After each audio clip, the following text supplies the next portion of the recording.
Okay, quantities. This is where I play around with things a bit. So I've got a basic recipe that calls for 4 ounces of cocoa butter and 4 ounces of coconut, 4 to 5 ounces of coconut oil. So first I will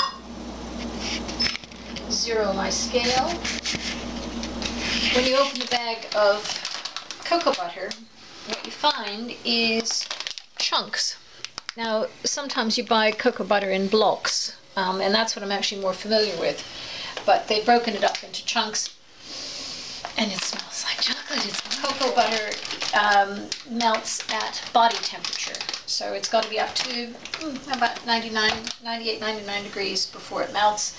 I've got about 4 ounces of it in here in little chunks, and I will now dump those in the double boiler so they can start melting. And do the same with coconut oil. Now coconut oil, let's see, I think I want a spoon.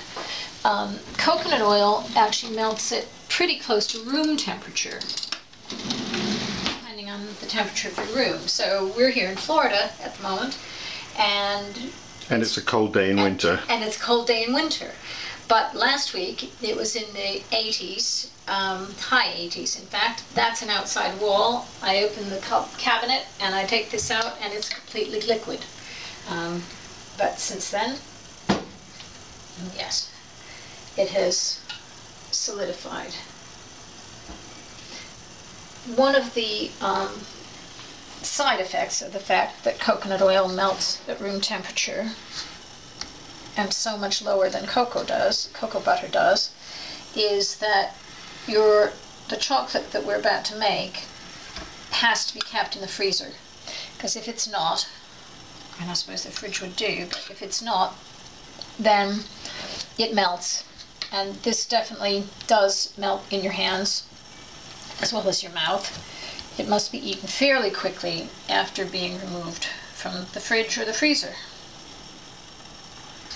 And that again is about 4 ounces, so we'll put that in here. And you can see, I don't know if you can you see? The cocoa butter starting to melt. Mm-hmm.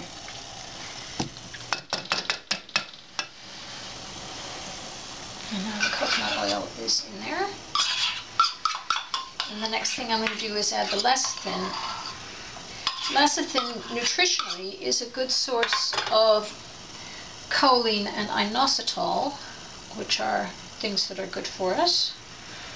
And in cooking, and particularly in baking, is very helpful because it helps to emulsify the ingredients. It helps them to blend together well. Coconut oil may be a slightly acquired taste, but it's lovely. And I do a lot of cooking with coconut oil. Would you say that this was paleo chocolate? Yes. Perhaps not in the sense that we would get, that our ancestors would have got these things out of packets conveniently refined, as we have, but it's real food. It's real raw ingredients type food. It's not processed. And we're not going to have any sugar? No, no refined sugar. No grains. No grains. No nightshades. Well, no nightshades either, yes. Although, this is going to require, see, it's the first time I've used this. I think I need the device.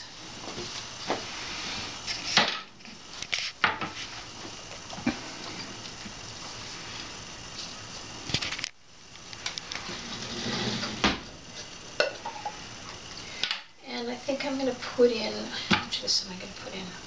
I think I might put in a teaspoon.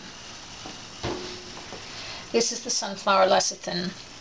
You have to look to find this because most of the lecithin on the market today is soy lecithin, and we would not have had soy in paleo times. And almost all soy. Soy is the most genetically modified crop in the world. And it is very difficult to find any soy that is not genetically modified, and I think that's a really, really bad idea to have genetically modified stuff around anywhere in the environment, much less in our bodies. Okay, I can pause that while I wait for this to melt and we get to the next stage.